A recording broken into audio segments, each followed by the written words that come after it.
is Christopher Life Willers, and this is the Stay Free Show. In 2003, I was sentenced to 144 years in prison. True story. Oh my goodness, I promise you. So when I say I'm happy to be here, I mean that.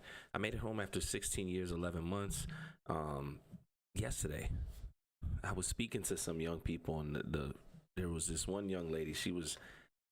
You could tell she's seen some things, and part of her questioning to me was, well, if they gave you 144 years, how are you home right now? It's important to know that every single state sentence is a little bit different, right? In my situation specifically, I can tell you, or what I'll tell you is that they sentence you and then they suspend a whole bunch of time. Okay? I mean, that's literally the Virginia blueprint, if you will. They give you time, they suspend you a certain amount of time so that remaining time is over your head. And no matter what, no matter where you go, no matter how free you are for a certain amount of time, you will always have this. Because she was like, well, if they gave you that and you're home, then what? And I said, well, the rest of the time is suspended. It's over my head. That's the truth. She said, so for the rest of your life, no matter how good you are, no matter what you do, you're here talking to us? I said, yeah. I said, that's the reality, and why you should never get a record. You should never get in trouble. You should never, ever, ever put yourself in a situation where they're reading you your rights. Because once you have a record, it's very, very hard. It's very, very difficult to break free of the system. Right? I've been off probation now. I got off probation. So I did my 16 years, 11 months. Because really, the prison sentence was 144 years, all suspended, but 19. And in the Commonwealth of Virginia, you got to do 85% of your sentence. I did a little bit more of that. I was supposed to come home August 2019. I didn't come home till July 2020. And I was locked up in February 2003. So close to 17 years, 1 month shy. When I came home, I stayed out of trouble. Didn't get any technical violations, and I was minimal risk, so I just had to call in for probation, pay my dues every single month, make sure I had a job. They took me off probation in 3 years. I had indefinite probation, but because they passed a law where after 3 years you could request to get off, which is extremely important, right? So I got off probation in 2023. I have my passport. I travel as a speaker. I do, I'm up here doing positive things. I have a nonprofit, but no matter what, I still got that time over my head. It's extremely important, y'all. It's extremely important to know the laws, to know what's going on around you. And hopefully, above all else, you're not putting yourself in a situation where you could, potentially end up in a cell, man. I talk about prison every single day with the purpose of this. I want to educate people. I'm not up here to glorify it. I'm not here to tell the story. Even though I'm going to tell some stories. You're probably going to, some of them are entertaining. Some of them are funny. Some of them are sad, whatever. But the goal is always just to educate, man. I need y'all to know. I need y'all to understand. You understand what I'm saying? I need you to understand how real it is. And for my brothers and sisters that are still behind the wall, I said I'd be a voice for them. I said I would do that, right? I said that I would continue to tell the story and the truth, because in a lot of cases, a lot of times, a lot of moments, we're not able to be the voice that we need for ourselves. In those moments, it's very hard to be heard, right? So I'm focused on that too. And then it's the loved ones. It's the individuals that were incarcerated, or have the loved ones that are incarcerated, but they're going through that prison sentence with them. They're going through the shakedowns. They're putting money on the phone so they can talk to their people. They're making sure they loved ones got. You're going through it too. You're not in the prison. You're not in the jail. You're not in the cell. Yeah, but you're impacted by it directly. So I'm up here too for that reason, man. If y'all got questions, man, please put them in the chat. That's the whole reason I go live. I love it, just get up here and provide support, man. For those that support the content. Anybody that's been impacted by incarceration, sometimes you could feel like you're alone. Sometimes you could feel like there's really no community for you out here. You can feel like somebody doesn't really understand what you've been through. Hey, this is a safe space, man. Trust me. If anybody knows, I know. 16 years, 11 months in the Commonwealth of Virginia, over 8 years total on a level 4 yard, 3 years total combined in solitary confinement, time on a level 3. I worked my way down all the way to a 2-1. Somebody said, no, nice try, Junior. It was 144, all suspended, but 19. You know what I'm saying? I'm gonna go ahead and pin your joint though.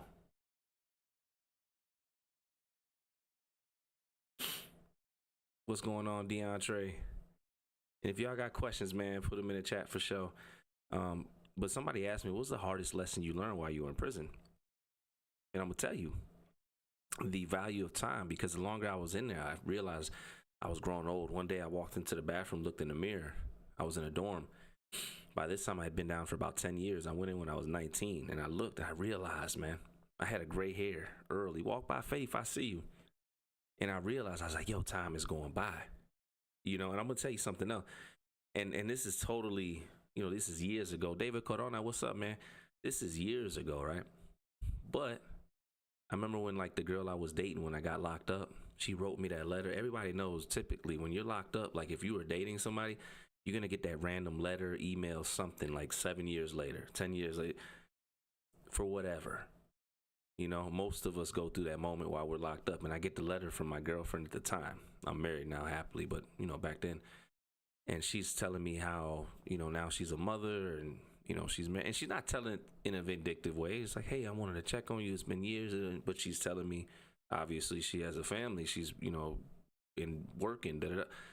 And I'm like, yo, I'm sitting in prison for years. I said, yo, I've been locked up that long. I think by the time she wrote me, she had 2 kids. I was like, wow. I said, I've been down for a minute. I said, people are building whole lives out here. And I'm in here, man. Jordan said, I was a super fair but firm CO, and I really seem to have gained a lot of respect from the inmates. Jordan, hands down,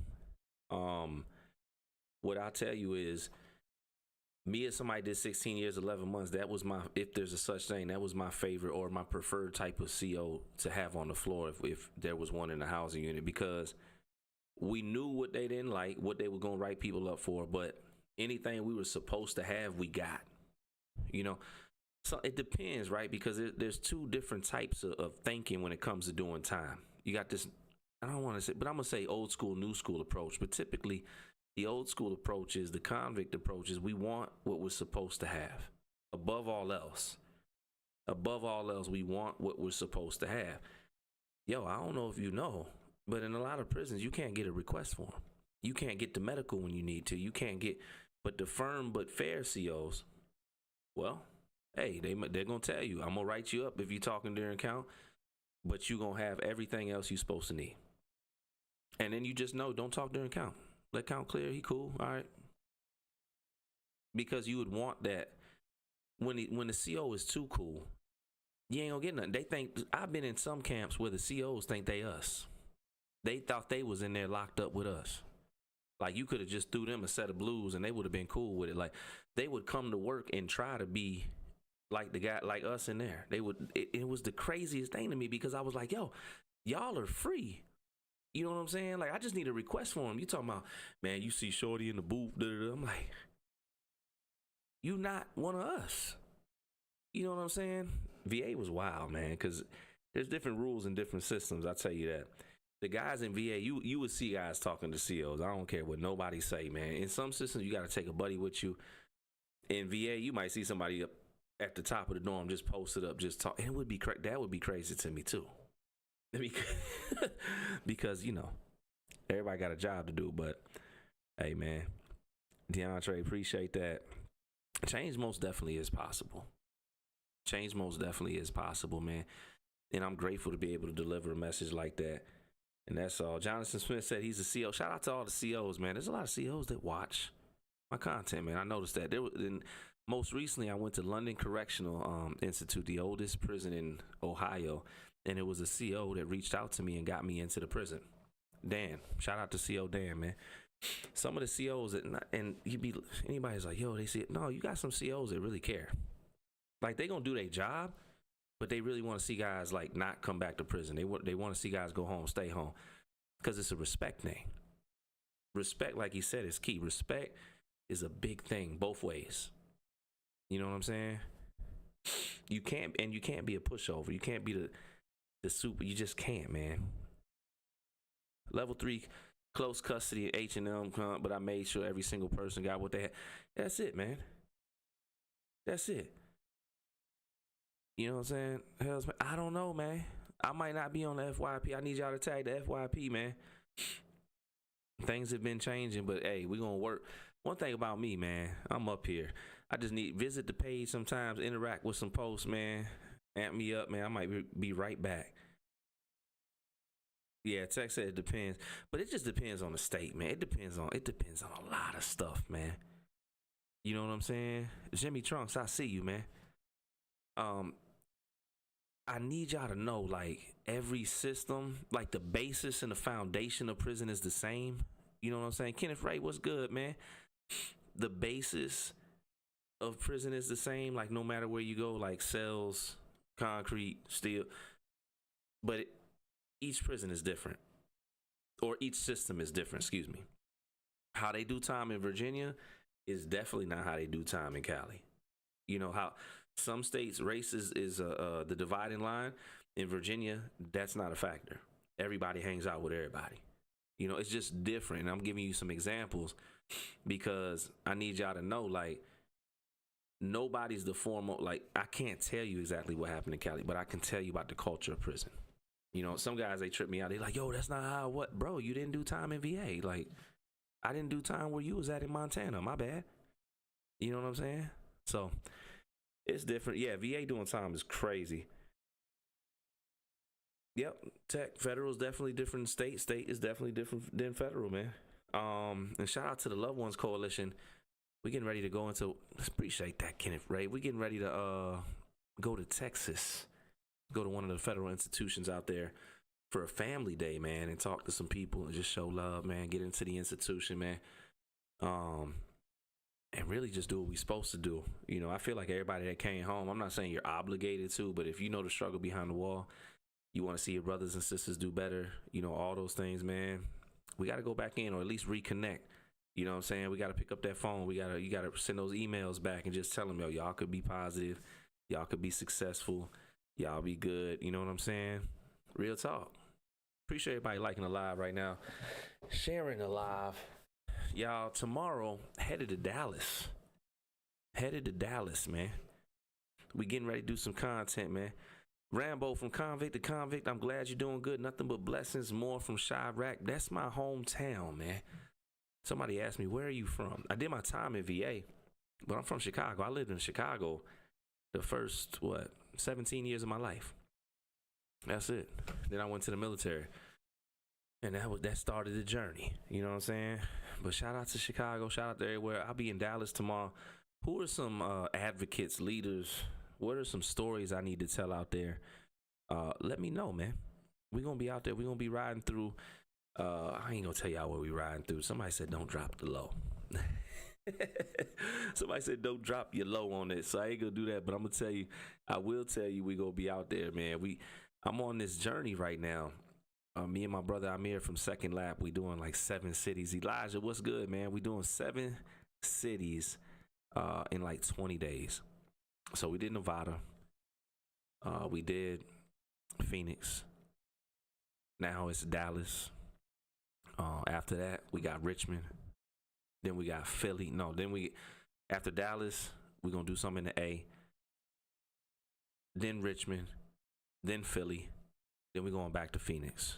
You know what I'm saying? And I'm starting to tell these stories, do this vlog. I'm really starting to, you know, get into creating content, man. And not just telling my story, but the stories of some really dope individuals from around the world, man. You know, here in the country, but I got my passport. So you're going to see me with the camera somewhere else in the lavalier mics. You're going to be like, yo, that's OG. But it's been a dream, man. You know, and again, anybody that knows me, I'm not just trying to tell my story, man. I'm trying to tell everybody's story. Cass said, where I did my time in VA. Man, I went from Haynesville receiving to Sussex 2, from Sussex 2 back to Haynesville, general population, back to Sussex 2 after a long stint in the hole. Then Greensville, then St. Bride's, then Haynesville Camp 17, which is the road camp, and then Nottoway Work Center. Darius Webb, I've been out there to Massachusetts a few times. I was out there actually, believe it or not, on Kensington Ave doing some outreach work. Kensington Ave is crazy. I get to travel the country, and that's a blessing. You will never hear me up here bragging about nothing. You know, I'm just grateful because I did 17 years in prison. I lived inside of a cell. You know, I didn't get to see the world. I didn't, you know, and now I'm a motivational speaker. I'm going into prisons, jails. I'm traveling the country. I'm doing it.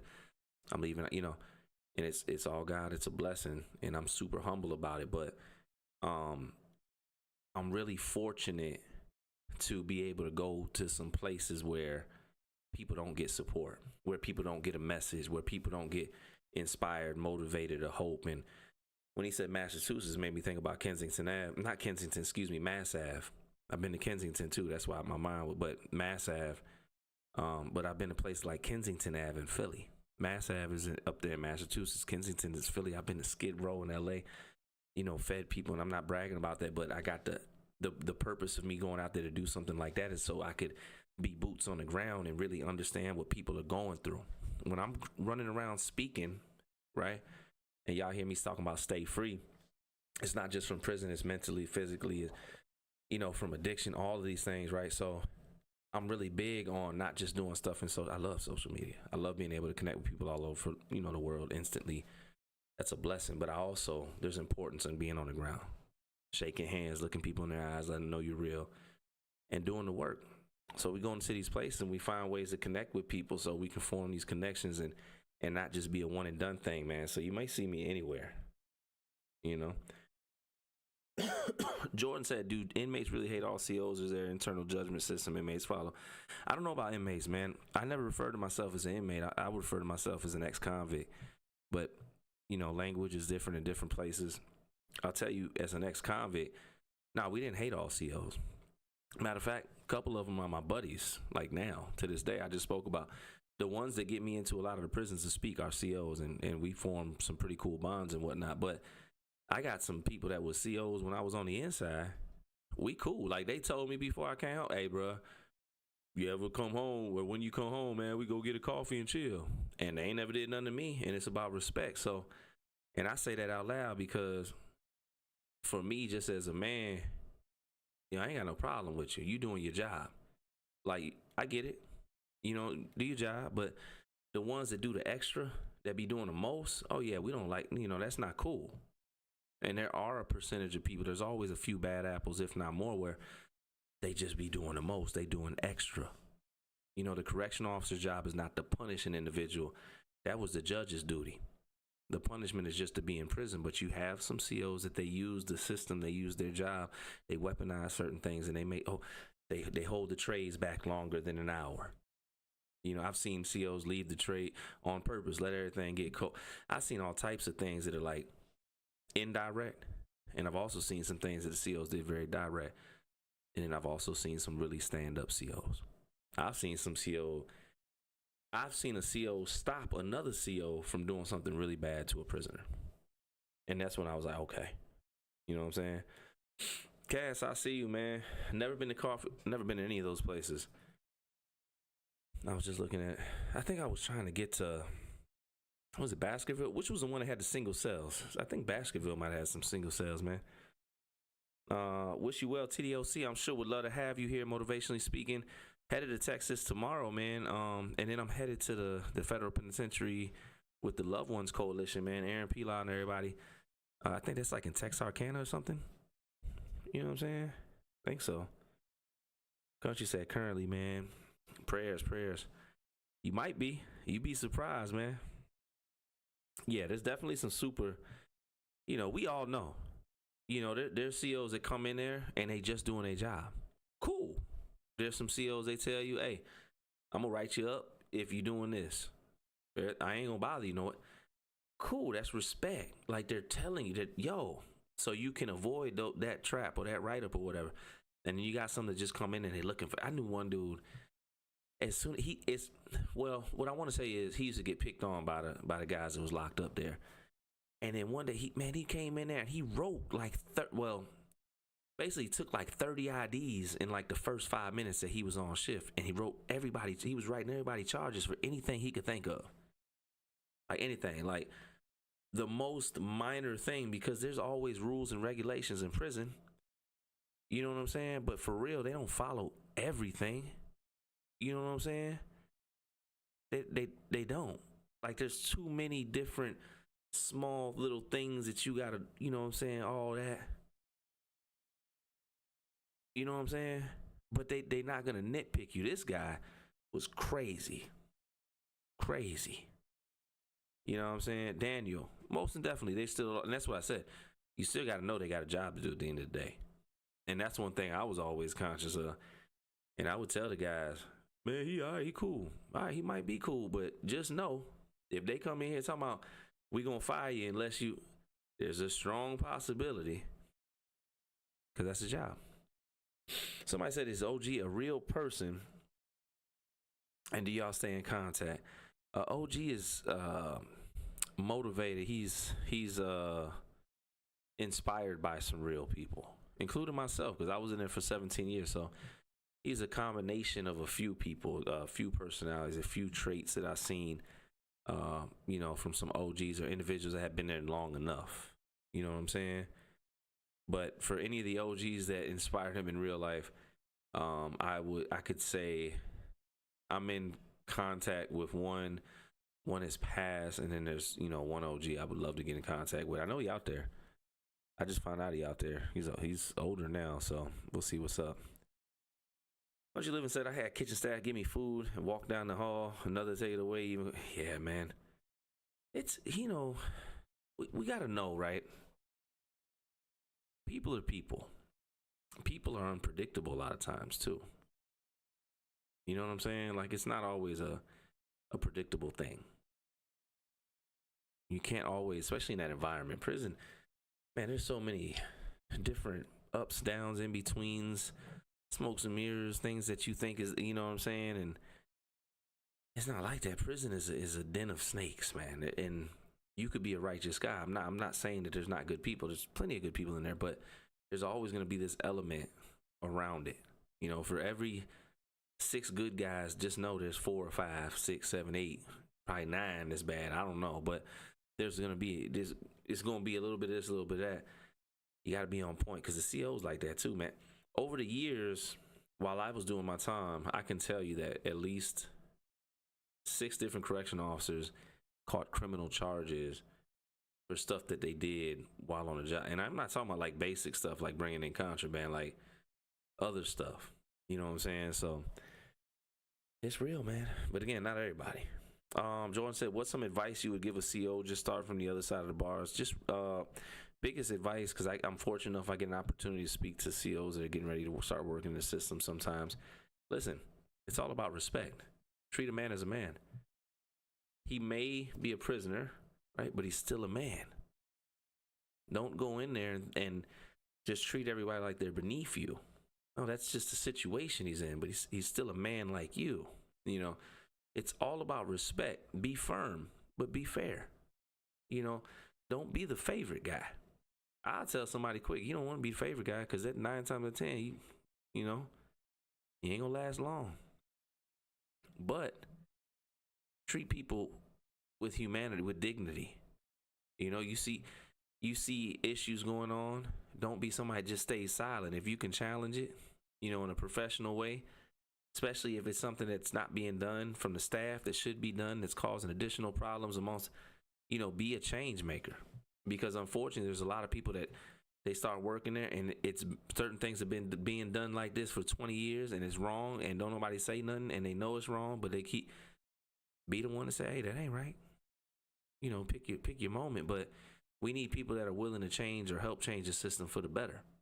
And that starts with everybody. That's not just with the wards. That's with staff, everybody.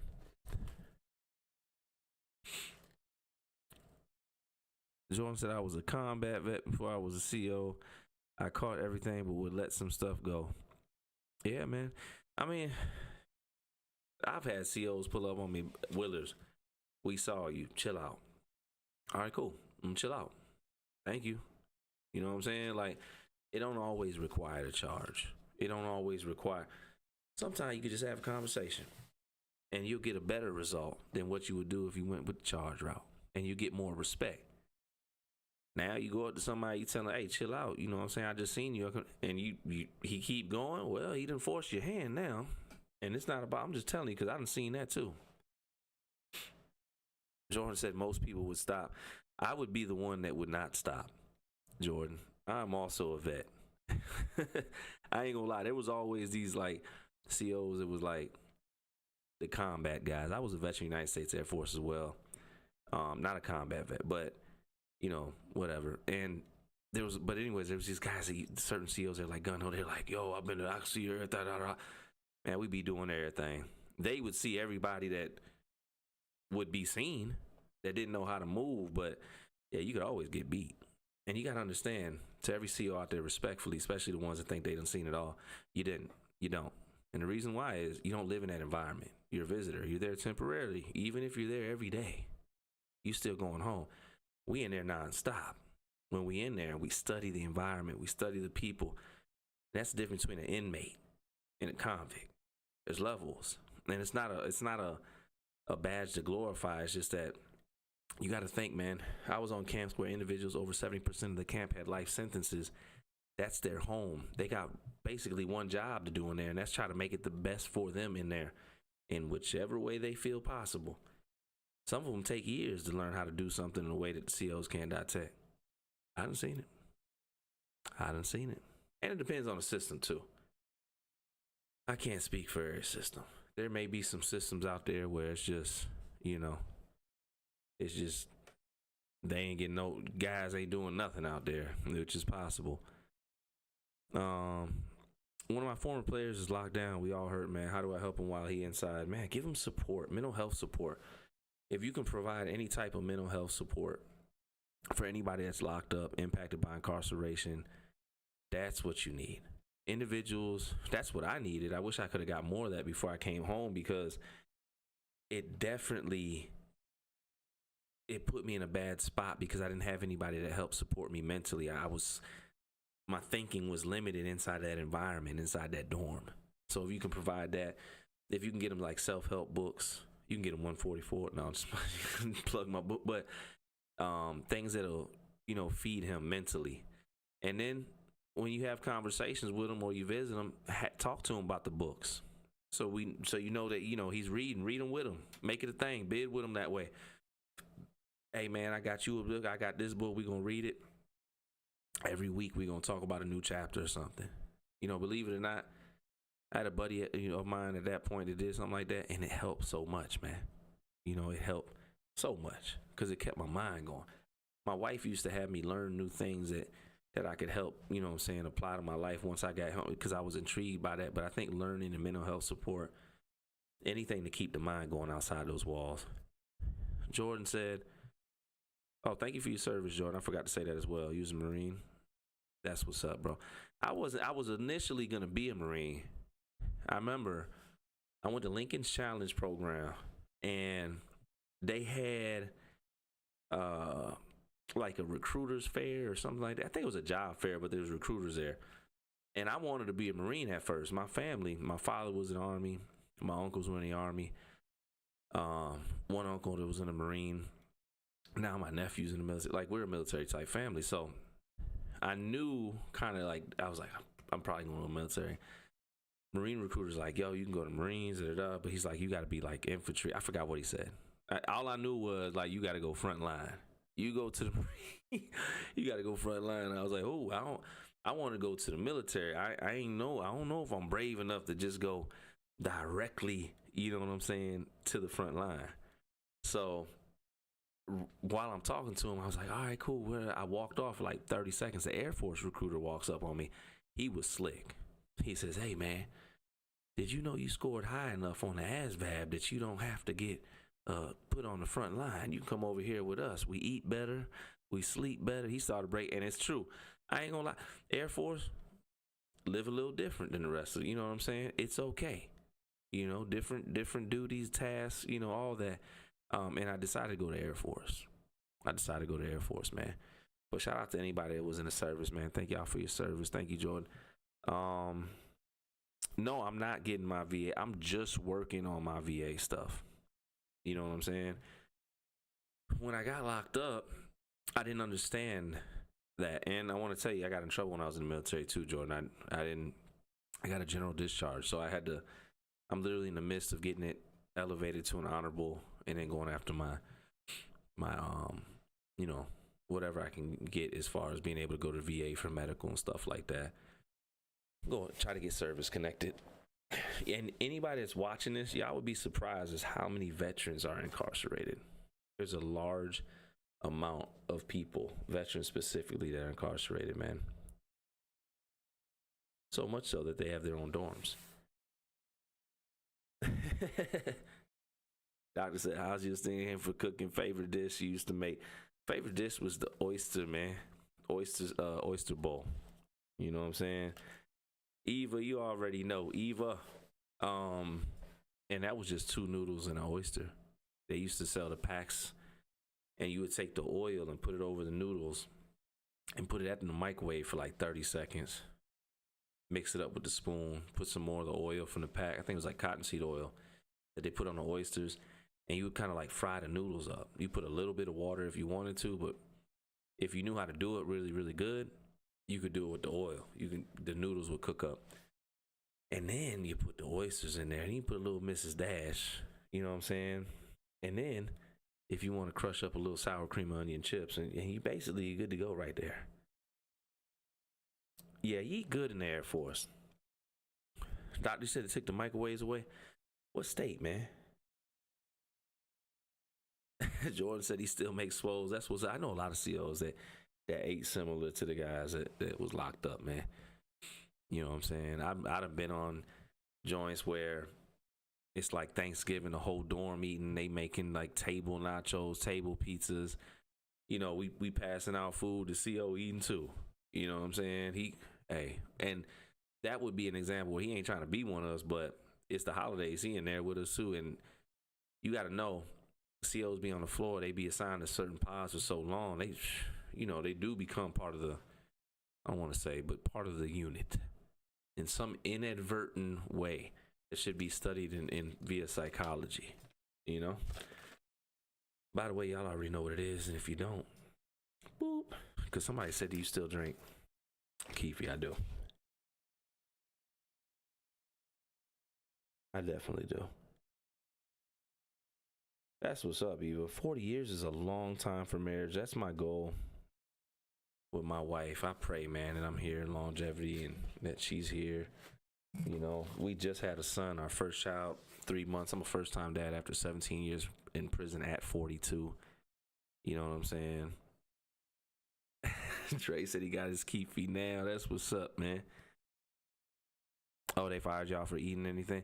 Yeah, well, don't get it twisted. It was based on camp. Like when we was on Sussex too, no. The second time, no. The first time, yeah. Yeah, for sure. For sure. What's going on, Javelin? Appreciate everybody with the questions, man.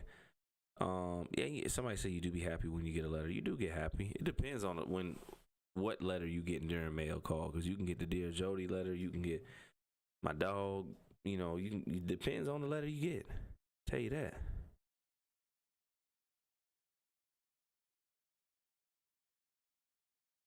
Okay, I was trying to figure out. I was like, oh.